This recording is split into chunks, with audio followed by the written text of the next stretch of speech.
नमस्कार, बहुत बहुत स्वागत है आपका। आप देख रहे हैं हमारा बेहद खास कार्यक्रम इन्फ्लुएंसर टॉक। आपके साथ मैं हूं कुणाल गोस्वामी और इन्फ्लुएंसर टॉक के आज के इस सेगमेंट में हमारे साथ मौजूद हैं एक खास चेहरा।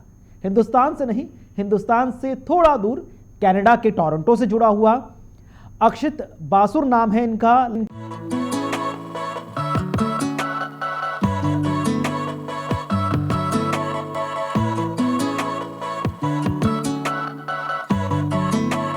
लगातार शुरुआत से काफी सपना था कि ये विदेश में जाएं, अपनी पढ़ाई को पूरा करें और साथ ही साथ बड़ी बात रही कि इन्होंने इस पूरी प्रक्रिया के दौरान एक ऐसी जिम्मेदारी को संभाला जो एक माना जा सकता है कि एक अच्छा इनिशिएटिव है, क्योंकि हिंदुस्तान से तमाम भारतीय दुनिया के कोने कोने में जाते हैं और कई परेशानियों का सामना करते हैं जब वो अपनी पढ़ाई पूरी कर रहे होते हैं या अपनी जॉब के लिए आगे बढ़ते हैं।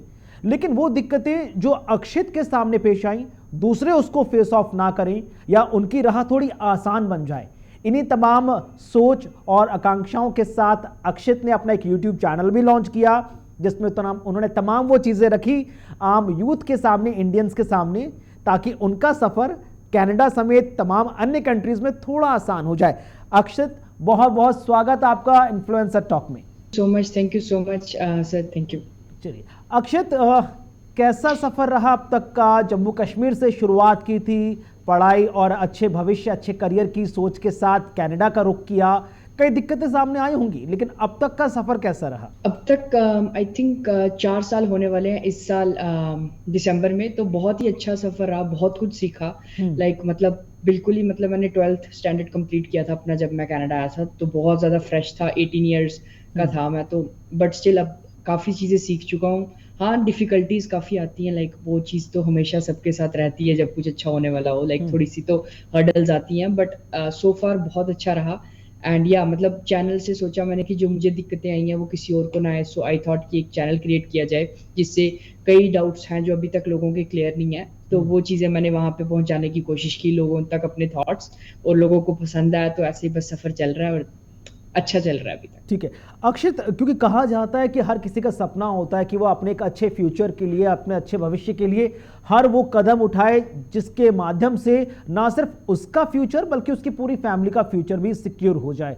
और ऐसे में फॉरेन कंट्रीज में जाना, अपनी सर्विसेज देना, एक नया देश, नया माहौल, नए लोग, I don't think it's a cup of T किसी भी व्यक्ति के लिए, ना सिर्फ हमारे लिए, किसी भी व्यक्ति के लिए it's not a cup of T कि आप एक दूसरी कंट्री में जाएं, वहाँ के रिलीजन को देखें, वहाँ के कस्टम्स हैं, ट्रेडिशंस हैं, लैंग्वेज है, तमाम चीज़ें आई होंगी।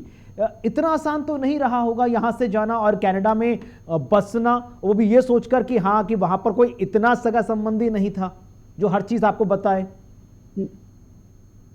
बिल्कुल, बिल्कुल, बिल्कुल। मतलब वो शुरुआत से ही लेकर काफ़ी, सबसे पहला हर्डल तो आता है हमारा जो लैंग्वेज का, क्योंकि हम इंडिया में जब, मतलब मैं इंग्लिश मीडियम स्कूल में पढ़ा हूँ, बट कई ऐसी मतलब सिचुएशंस होती हैं जब हम इतनी इंग्लिश वहाँ नहीं यूज़ करते। बट यहाँ पे सारा का सारा सिनेरियो ही डिफरेंट है, हमें हर चीज़, obviously main medium of communication ही इंग्लिश है, तो वो थोड़े से स्टार्टिंग के दिनों में तो दिक्कत आती है, बट स्टिल आप आहिस्ता आहिस्ता, जो आप थोड़े से 1-1.5 महीना होता है, आपकी इंग्लिश वाली दिक्कत जो है वो कम होने लग जाती है। अब दूसरी दिक्कत आने लग जाती है फैमिली से, जो होम सिकनेस होती है। पहला 1 महीना तो उस जोश में निकल जाता है कि हम नई जगह आए हैं, मतलब इंडिपेंडेंटली सारी चीज़ें हैं हमारे आसपास, हम खुद अर्न करेंगे, खुद सारा कुछ करेंगे, बट देन आपको लगता है कि अब फैमिली भी एक बहुत इंपॉर्टेंट पार्ट है। 18 साल से आप जिस फैमिली के साथ रहे हो, you get attach to that, right? But then आप यहाँ पे आके बिल्कुल ही कंप्लीटली डिफरेंट इन्वायरमेंट में आप रहते हो, तो वो थोड़ा सा 6-7 महीने का दौर स्टार्टिंग का रहता है जब आपको लगता है कि वाई आई चोज दिस। मतलब ये थॉट मेरे को लगता है कि अगर 100% इंटरनेशनल स्टूडेंट्स है, 95% इंटरनेशनल स्टूडेंट्स को आता होगा कि वाई आई चोज दिस, तो वो चीज़ रहती है हमेशा। बट स्टिल वही है कि हमें डटे रहना होता है, बट आहिस्ता आहिस्ता जब आपका लाइफस्टाइल, जब आपका पूरा सब कुछ सेटअप हो जाता है, देन यू फील लाइक कि yes, you made a right decision, और आप उस जिस दिशा में जहाँ आपको जाना था वहीं आप जाना चाहते हो और वहीं जा रहे हो। अच्छा, जब शुरुआत की थी, आपने सोचा था कि कनाडा जाना है, वहाँ पर सर्विसेज देनी है, वहाँ पर पढ़ाई को भी आगे एग्जीक्यूट पूरा करना है, जॉब भी करनी है। बहुत लोग हैं, हज़ारों की तादाद में इंडियंस हैं, स्पेशली चाहे जम्मू कश्मीर हो, चाहे पंजाब हो, चाहे दिल्ली हो, यहाँ से जो बच्चे हैं जो कनाडा के लिए अप्लाई करते हैं और उनका सालों तक नंबर नहीं आता। कुछ ऐसा आपके साथ भी ऐसा था या बहुत शुरुआत में बहुत इजी चीज थी? तो एक्चुअली ऐसा था कि मेरा जो शुरुआत का सफ़र था वो कनाडा जाने तक का था ही नहीं। मतलब मैंने 11th-12th में सोचा था कि मैं जेईई मेंस की तैयारी करूँगा एंड देन जेईई मेंस से मैं अपना क्या बोलते हैं इंजीनियरिंग कॉलेज में जाऊँगा। बट हुआ क्या कि मेरा 11th तो ठीक रहा, 12th में मेरा एक्सीडेंट हो गया था ड्यू टू सम रीजंस। मेरे को मतलब उस एक्सीडेंट की वजह से 6 महीने तक मैं इतना कुछ कर नहीं पाया, पढ़ नहीं पाया इतना अच्छा। तो उस हिसाब से फिर मेरा वो वाला प्लान था कि मैं ड्रॉप ना लेते हुए कनाडा की तैयारी या बाहर कहीं यूएस हो गया या कनाडा हो गया या ऑस्ट्रेलिया हो गया, इनके बारे में सोचता हूँ।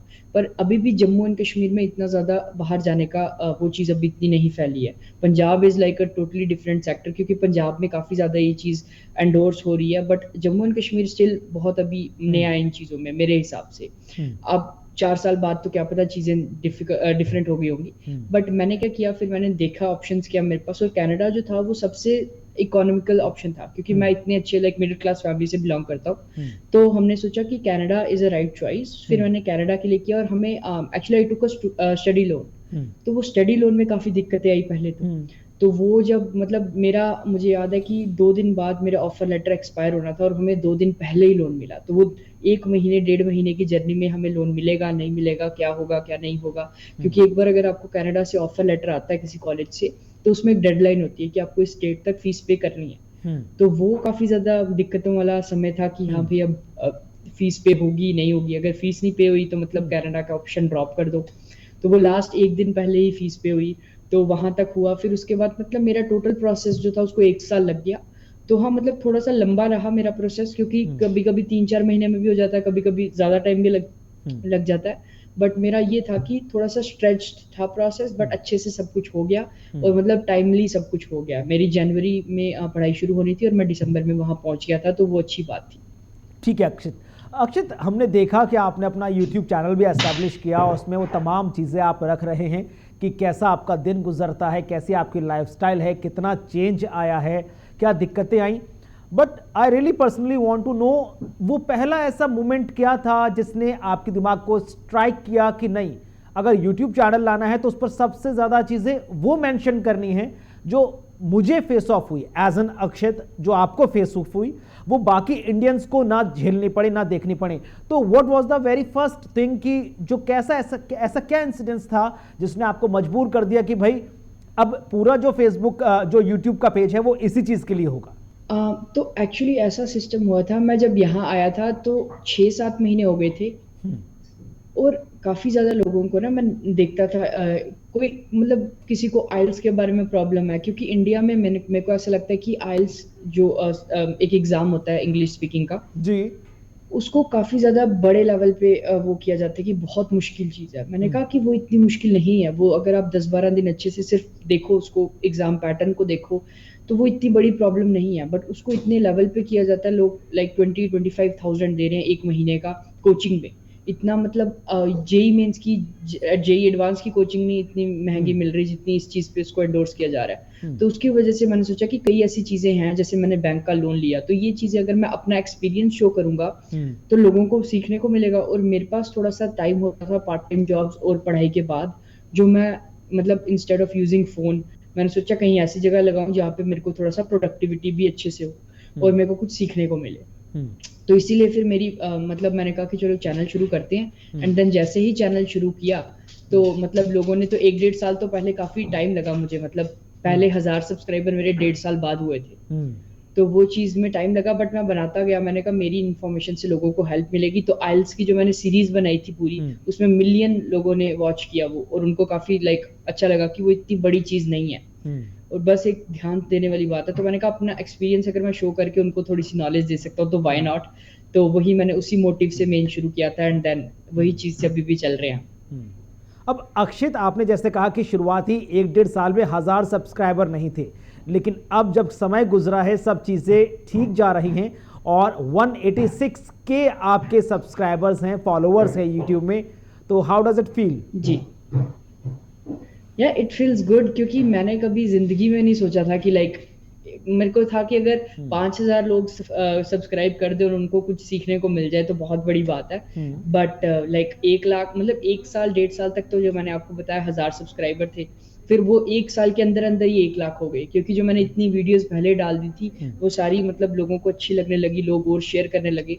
तो वो चीज़ मतलब काफ़ी अच्छी लगती है कि जो आप काम कर रहे हो उसको आगे अप्रिसिएशन मिल रही है और लोग उसको पसंद कर रहे हैं और लोग आगे भी लोगों तक पहुंचा रहे हैं। तो हाँ, मतलब बहुत अच्छा लगता है। आई एम ग्रेटफुल कि मतलब मुझे ऐसा मौका मिला, मतलब एक सिल्वर प्ले बटन यूट्यूब से लेने का। तो या वो चीज़ मतलब अलग ही फील देती है। ठीक। अक्षित, अगर जब कनाडा की तरफ जब हम जाते हैं तो लोग अक्सर कहते हैं ना कि पीआर के लिए अप्लाई करना है, बहुत बड़ा हुआ बना दिया जाता है।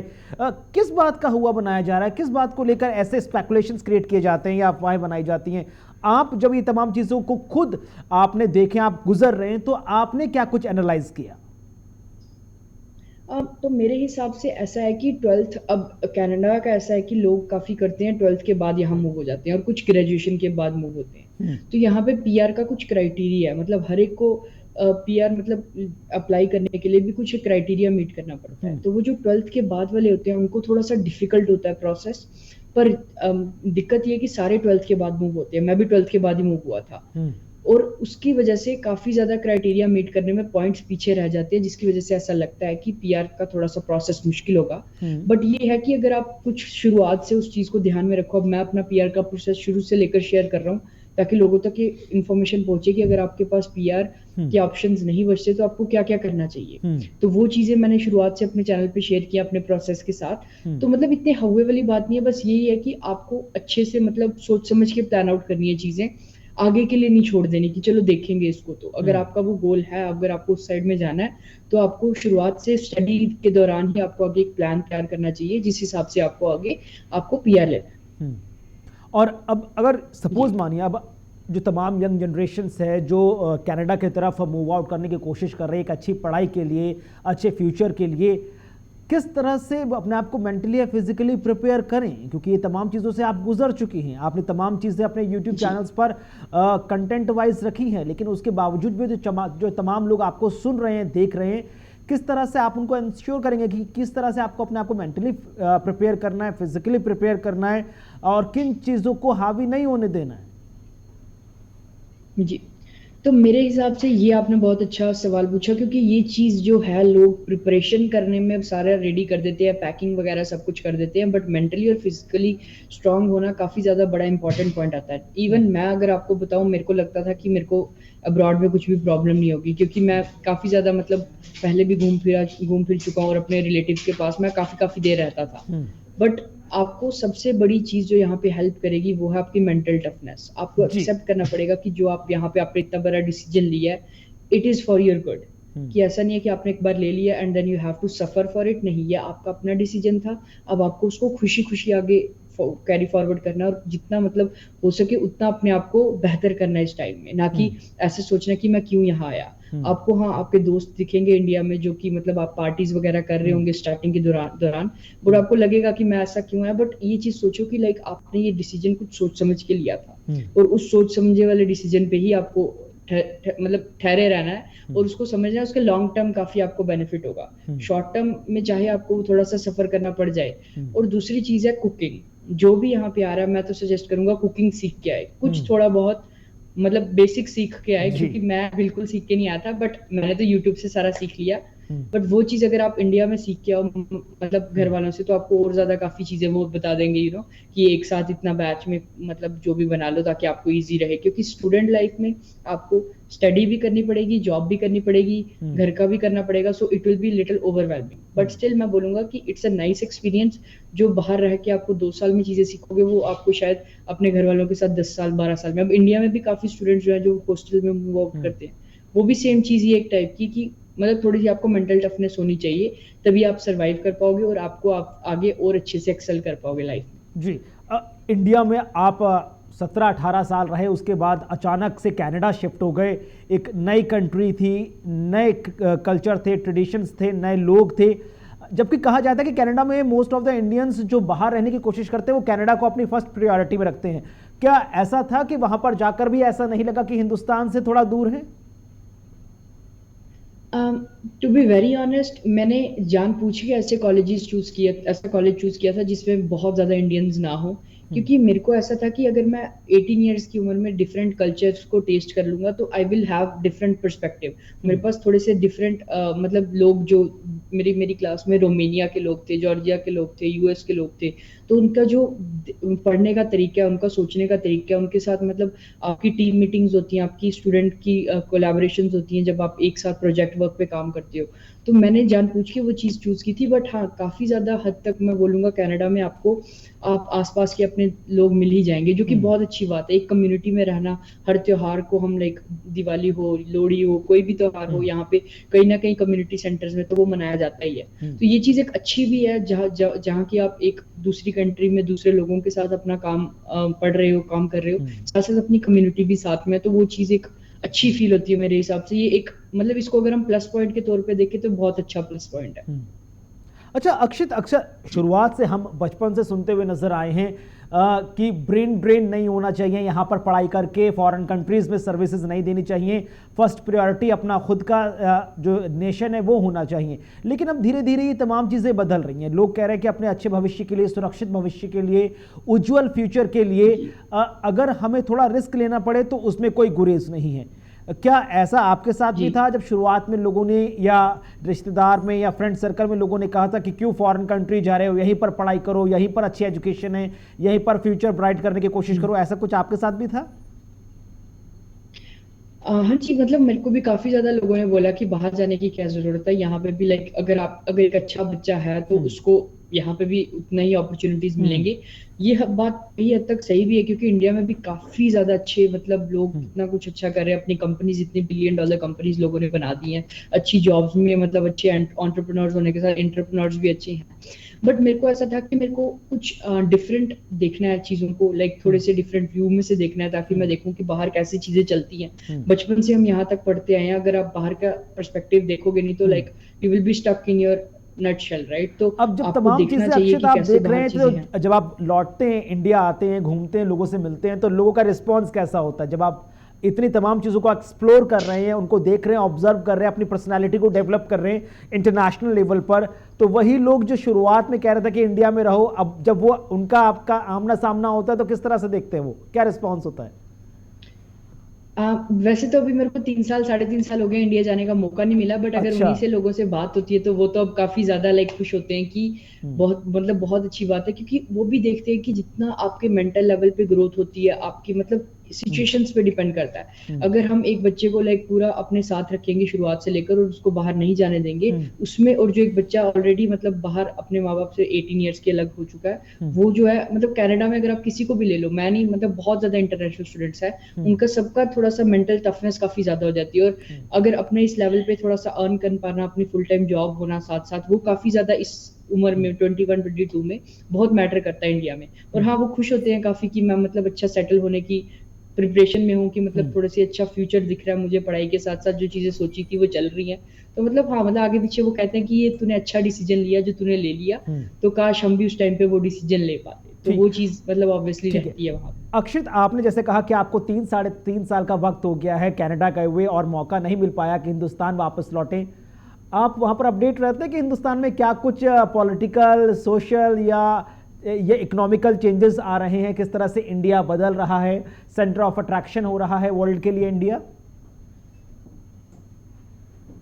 हाँ जी, हाँ जी, बिल्कुल बिल्कुल, मैं न्यूज़ सारी इंडिया की पढ़ता हूँ। मतलब इंडिया के साथ में मतलब मेरा जो न्यूज़ के ऐप्स डाउनलोड किए हुए हैं उसमें मेरा इंडिया ही मेन प्रेफरेंस है। कुछ भी इंडिया में होता है तो मेरी न्यूज़, मुझे मतलब न्यूज़ पढ़ना अच्छा लगता है कि जो भी इंडिया में चल रहा हो और डेली अपडेट्स जो है वो चलते रहे। तो मतलब काफी अच्छा लग रहा है मुझे, दुनिया में काफी रिकॉग्नाइज हो रहा है आजकल। आई थिंक एक दो काफी बड़े शख्सों ने भी इंटरनेशनल लेवल पे उन्होंने उनको बताया कि इंडिया ग्रोइंग है काफी ज्यादा, एक बहुत ही बड़ा मतलब मार्केट होने वाला है चीजों के लिए। तो मतलब बहुत खुशी होती है इस चीज को जान के, क्योंकि हर कोई चाहता है मतलब जहां मर्जी आप इंडिया के बाहर चले जाओ, बट जो आपकी रूट्स रहती हैं, जो आपको खुशी इंडिया की प्रोग्रेस से होती है, वो चीज वो उसका कोई रिप्लेसमेंट नहीं है। अब तो सेकंड वो चीज लास्ट हमेशा क्वेश्चन, इससे मतलब मेरे पहले कि साथ मैं रहती लास्ट है। क्वेश्चन पर आऊं, जो तमाम लोग देख रहे हैं उनको आप क्या कुछ कहेंगे, आपका जो जनरल मैसेज है उस पर आऊं, उससे पहले एक अहम सवाल, आप जम्मू कश्मीर से बिलोंग करते हैं, 3-3.5 साल से आप हिंदुस्तान भी नहीं आए, आपको मालूम है कि जिस आर्टिकल की वजह से जम्मू कश्मीर हिंदुस्तान के बाकी स्टेट से थोड़ा अलग सा था, वो आर्टिकल हट चुका है, 35A हट चुका है, आर्टिकल 370 हट चुका है। अब वो तमाम रूल्स रेगुलेशन या फैसिलिटीज जो बाकी रेस्ट ऑफ द इंडियंस को मिलती थी, अब वो तमाम चीज़ें अब जम्मू कश्मीर के लोगों को भी मिल रही हैं। इंडस्ट्रियलाइजेशन आगे बढ़ रहा है, सोशलिज्म बहुत ज़्यादा आगे बढ़ रहा है, हर चीज़ से जम्मू कश्मीर को जोड़ने की कोशिश की जा रही है। और अगर पता है तो हाउ डज इट फील, कैसा लग रहा है कि इतना कुछ चेंज हो रहा है? टू बी वेरी ऑनेस्ट, हाँ मतलब मैंने न्यूज़ देखी थी एक दो ढाई साल पहले आई थिंक ये चीज़ हुई है, और 3 साल से मैं जा नहीं पाया इंडिया क्योंकि कोविड आ गया था। मेरी फ्लाइट्स वगैरह सब बुकिंग की तैयारी थी, बट कोविड के टाइम पे कुछ हो नहीं पाया। एंड देन इस साल प्रॉब्ली मैं जाऊँ, तो इस दौरान मतलब ये चीज़ मतलब इसके हर एक चीज़ का मतलब एडवांटेजेस एंड डिसएडवांटेजेस होते हैं। तो दोनों लेवल पे मतलब देखा जाए तो काफ़ी चीज़ें अच्छी भी हैं, काफ़ी चीज़ें मतलब लोगों को, कुछ लोग इससे सहमत नहीं भी हैं। बट मेरे हिसाब से जो मतलब उन्होंने सोचा होगा वो किसी अच्छे व्यू में ही सोचा होगा, ताकि मतलब तभी उन्होंने वो इतना बड़ा डिसीजन लिया है। तो मतलब जो भी होगा उस वे में जम्मू एंड कश्मीर की भलाई के लिए ही सोचा होगा, और वो चीज़ अच्छी ही हुई होगी। तो मेरा भी इसमें यही मानना है कि मतलब वो चीज़ ठीक ही है। ठीक है। अब अक्षित, आखिरी सवाल क्या हम चाहेंगे कि आप at the last of the programme अपना आप मैसेज दें उन तमाम बच्चों के लिए जो आफ्टर 12th या ग्रेजुएशन फॉरेन कंट्री शिफ्ट होने की कोशिश कर रहे हैं अपने बेटर फ्यूचर के लिए, अच्छी फर्दर स्टडीज़ के लिए या जॉब्स के लिए, कि वो घबराएं नहीं, किस तरह से प्रिपरेशन करें और just bang on to the future? जी बिल्कुल बिल्कुल। तो मेरा तो यही कहना है कि जो भी कनाडा में आने का सोच रहा है ना, या कहीं भी मतलब इंडिया से बाहर जाने का सोच रहा है, बस आप ये एक ऑब्जेक्टिव लेके रखो कि अगर आप स्टडी करने आ रहे हो तो स्टडी मतलब आपको मेन फोकस रख के आप इतनी नॉलेज और इतना मतलब अच्छे से पढ़ो, ताकि आपको आगे जाके आपको फ्यूचर आपके में अच्छी जॉब हो, या अगर आपने अपना बिजनेस शुरू करना हो तो उस चीज़ पे हो। अपना मतलब पूरा फोकस रखो कि आप जितनी नॉलेज ले सको, और जितना अपने शेल से बाहर निकल के सीखो उतना सीखो। और हाँ मतलब बेसिक चीज़ें हैं, कुकिंग वगैरह सीख के आओ, अगर आपने कहीं भी बाहर जाना है तो आपको बहुत हेल्प करेगा, फाइनेंशियली भी मतलब आपको हेल्प करेगा, और आपको घर का खाना तो वो आपको बनाना आ जाएगा। और बस यही है, मतलब डरो मत चीज़ों से। शुरुआत के लिए सबके लिए डिफिकल्ट होता है, सबको डर लगता है, but at the end of the day जहाँ पे आपका कंफर्ट जोन एंड होता है वहीं पे आपको ग्रोथ मिलती है। तो कुल मिलाकर डर के आगे जीत है। बिल्कुल, डर के आगे जीत। चलिए, बहुत बहुत शुक्रिया अक्षत हमारे साथ जुड़ने के लिए और हमारे बेहद खास कार्यक्रम इन्फ्लुएंसर टॉक में अपनी बात रखने के लिए, अपने अब तक के पूरे सफ़र को बताने के लिए और फ्यूचर प्लान्स हैं उसको बताने के लिए। बहरहाल हमारा खास कार्यक्रम इन्फ्लुएंसर टॉक यहीं पर आज हम विराम देते हैं। फिर हाजिर होंगे किसी और बड़े व्यक्ति के साथ, एक जाने पहचाने चेहरे के साथ, पलटेंगे उनके इतिहास के और कुछ भविष्य के सुनहरे पन्नों को। तब तक के लिए मुझे दें इजाज़त। नमस्कार।